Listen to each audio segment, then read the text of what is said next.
All right, let's get into it. Today, we're pulling back the curtain on the absolute behemoths that power the AI revolution. I'm talking about the massive, room-sized machines, the actual physical hardware that makes things like large language models a reality. So you ready? Let's take a tour. So, think about it. We all use AI every day, right? But have you ever stopped to wonder what the machine itself actually looks like? I mean, we're so used to the software side of things, but the hardware?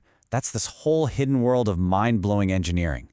And let me tell you, it is not just a souped-up desktop computer. We're talking about something on a whole other level.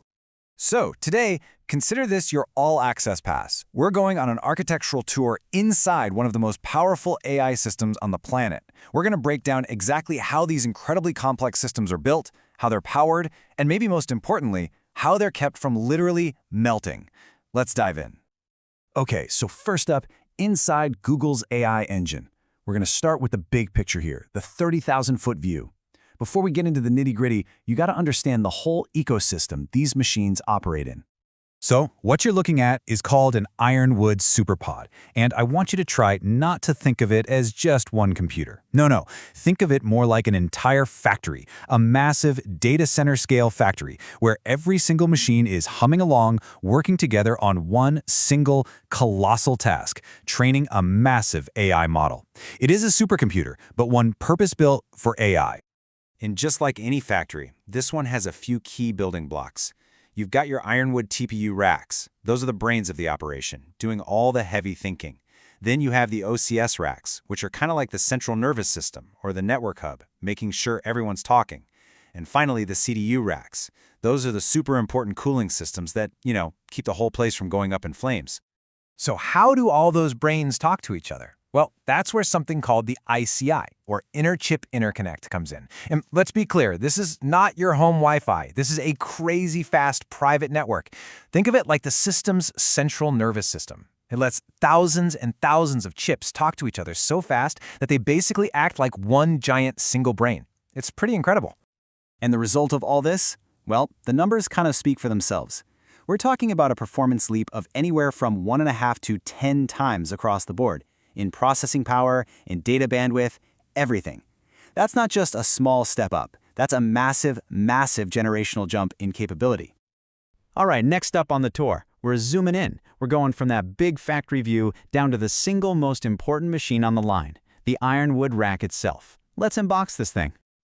So what's at the core of one of these rocks? Well, it's actually got this really elegant, simple structure. I want you to picture a Rubik's Cube. But instead of little colored squares, imagine every single one of those little blocks is a super powerful TPU chip. You've got a grid that's 4 chips wide, 4 chips deep, and 4 chips high. This 4x4x4 cube is the fundamental computational heart of the whole system. And this is so important. A rack is way more than just the chips. It's basically a self-contained, miniature data center packed into one cabinet. You've got the TPU trays, sure, but you also have a top-of-rack switch for networking, its own battery backup unit for uninterrupted power, rectifiers to handle the electricity, and liquid manifolds to pump coolant right where it needs to go. The whole shebang is right there. And to wire up that 4x4x4 cube, oh man, just look at the density required. To get all those chips talking as if they're one giant processor, you need, get this, 96 optical fiber cables, another 80 copper cables, and 64 PCB traces, all crammed into this one single rack. The density is it's a true engineering marvel. Okay, so we've got the brains, we've got the nervous system, but all that power, all that thinking, it creates two huge problems. First, it chugs an absolutely insane amount of electricity, and second, it generates a ton of heat. So how on earth do you solve that puzzle? Well, the first part of the solution is a really smart safety feature called TPU power capping. Think of it like a safety valve or an intelligent fuse. It's a system that makes sure that no matter how hard an AI job is running, it can never ever pull more power than the data center can safely provide. It's what prevents, a complete meltdown. And get this, the speed at which this thing has to work is it's almost unbelievable.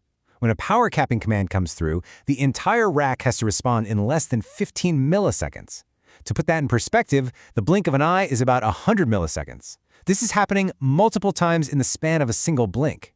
It's an incredibly tight requirement and absolutely essential for keeping the whole system stable. So to manage all this power, the system is constantly doing this little balancing act. It has two main modes. You've got your baseline mode, which is for long, sustained, marathon-style work. But then, when it needs a quick burst of speed, it can kick into high TDP mode for a super short sprint, we're talking just 100 milliseconds, to get peak performance, and then it immediately throttles back down. It's all about sprinting when you can and jogging the rest of the time. Now, as you can probably guess, building something on this scale is not easy, not at all. So for this next part of our tour, let's talk about the big engineering challenges, the real headaches that the designers have to solve to even make these things possible. Okay, challenge number one is a classic problem in the world of computing. You might have heard of something called Dennard scaling. Basically, for a long time, we could make computer chips faster and more powerful without them using a ton more electricity or getting crazy hot. Well, those days are over. Now, every time we make a chip more powerful, it gets way hungrier for power and spits out way more heat. It's a vicious cycle. Challenge number two is something you can probably relate to, a traffic jam. But instead of cars, we're talking about cables. The more data you need to push in and out of these racks, the more physical cables you have to plug in. And pretty soon, you just run out of room. The front of the rack becomes this absolute nightmare of cable congestion. And the third big one? Power swings. Massive, sudden spikes in power demand. Imagine if everyone in a major city flipped on their air conditioner at the exact same microsecond. The power grid would just collapse, right? That's the kind of problem these systems face. When tens of thousands of processors all kick on to start a big job at the same instant, the power draw is just astronomical, and you have to be able to handle it. So, we've seen the hardware, we've seen the tough problems. For the last stop on our tour, let's look to the future. With challenges this big, how does the entire industry move forward and build the next generation of AI supercomputers?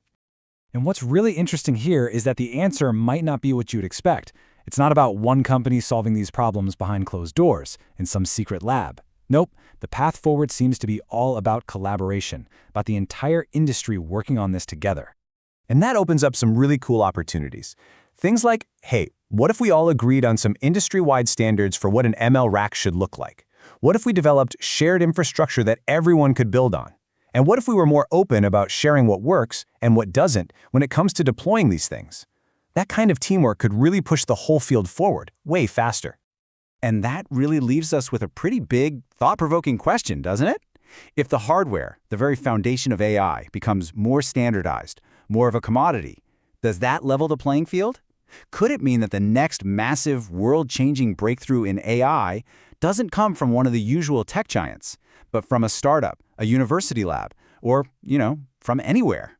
Something to think about. Thanks for taking this tour with me.